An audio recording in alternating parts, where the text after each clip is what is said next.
Qatar next week. Luke and Shem having the debuts. Week away with the team in Qatar. Looking forward to seeing Qatar. I've never seen it before, but I'm more looking forward to seeing them two have the debuts, showing everyone what they're about. Off to Qatar this week for Luke Riley and Shem Rock to make their long-awaited debuts in the UFC. It's been Drew, what do you think of Luke Riley's UFC debut against Bogdan Grad? He should win it pretty badly by TKO. He's got a decent takedown defense, and I reckon he'll rip body shots on Bogdan up against the cage, but yeah.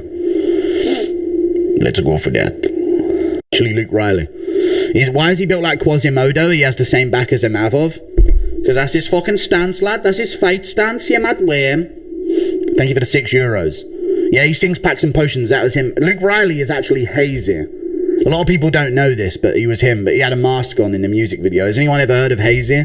He was a rapper in the UK, Luke Riley was, a couple of years ago. But obviously in the background, he was training to be an MMA fighter. But yeah, he sang Packs and Potions. That was him.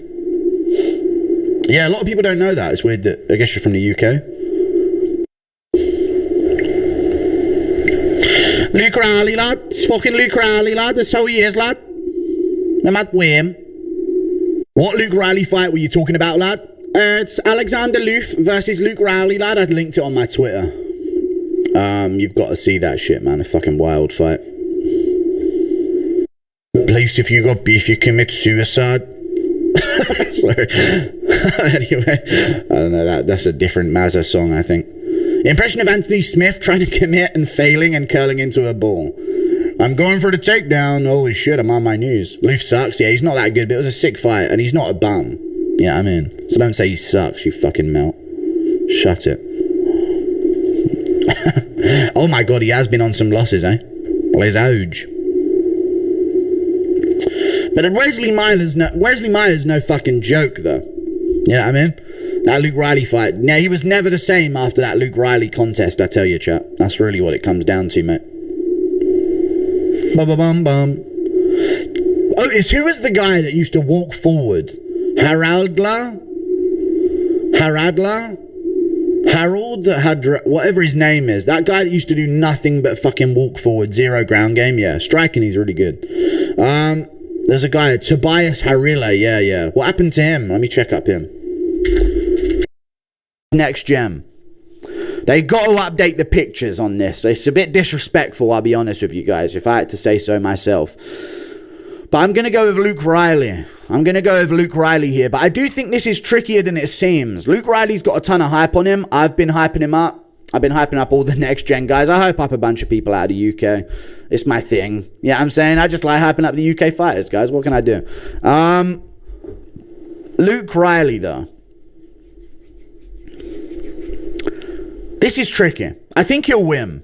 I think he'll be a bit too big for Bogdan Grad. And I think this is going to be a situation where Bogdan Grad, I saw it in the fight with Naimov. He got caught in the clinch a lot of times. And I don't think he's going to be good enough at range to deal with Luke Riley's stand-up. I think if he plays at range in the striking, he's going to get pieced the fuck up by Luke Riley. That's my take on this. And Riley's been putting in some power in his shots recently. He's looking better and better. There was a time where he's fighting some guy. I think he fought Loof, an undefeated prospect at the time. And I was thinking, God, he keeps getting wobbled. This is going to be worrying.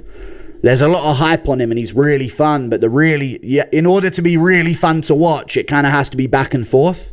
If you know what I'm saying? Like, it kind of has to be, wow, that was a really fun fight. Why was it fun? Because they both did well. You know, they both had moments, and Riley would like come back from getting wobbled and go on to finish someone in the third round and then get wobbled again badly but survive it.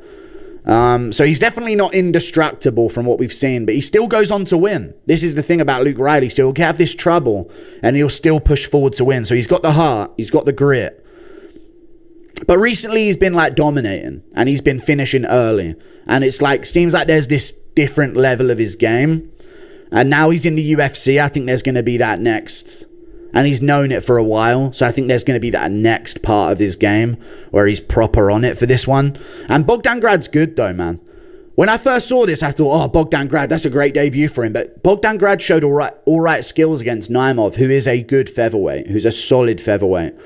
Even though I said, and he's had some good wins. You know, he cheated the fuck out of Nathaniel Wood fight badly. But Naimov's good, and he's good at grappling, and Bogdan Grad was getting held up against the cage, and I think he landed a wheel kick on him at some point on the feet, but it was a really, like, low output, nothingness kind of fight. But I'm going to go with Luke Riley here. I can see a lot of moments when we're in the clinch, and I think Riley in the very close range in the pocket is where he's almost better. It's also a dangerous part of the game to be in there, but his grappling defense has gotten better. His cardio's really good for 3 rounds. That much I know. He can push a really good pace on people. He rips the body really well. He's good at range and in the pocket, as I said. And I think that's where we're going to see this. Against Bogdan Grad, the fight sort of stalled out in moments into both of them in over-unders in the clinch and each taking turns on each other up against the cage. Pause. But I think Luke Riley is going to be able to rip the body shots up against the cage here on Bogdan Grad. So I think it's going to be a striking match. I think Grad's going to throw some goofy shit, like big flicking head kicks, fucking wheel kicks, and all of this type of stuff. Go for some dynamic stuff, big shots over the top. Maybe there's going to be some danger early. But I think once they settle into this fight past round 1, I'll be much more confident in Luke Riley getting this done. So I'm going to go with Luke Riley getting this one done by 3rd round TKO. Late in the 2nd round TKO maybe. I just think once it settles in and they're both going back and forth, and it's getting into a bit of a scrap, that's where Riley's going to be finding the body shots in between. That's going to start breaking down Grad. He'll be stuffing the takedown, letting him back up, smoking him to the body again some more. So I'm going to go with Luke Riley by 2nd or 3rd round TKO over Bogdan Grad. That's my read on this. But Grad is dangerous. He's better than you think. 15-3. Yeah. Arguably could have beaten Naimov, I think, if I remember that fight correctly. So I'm going to go with Luke Riley. But there is danger early here. This isn't like a layup for a star in the making in his debut. This is like, okay, a decent test to see where he's at. But I think he'll pass it. Not with flying colours, but with some flair later on. 2nd or 3rd round TKO. We move on.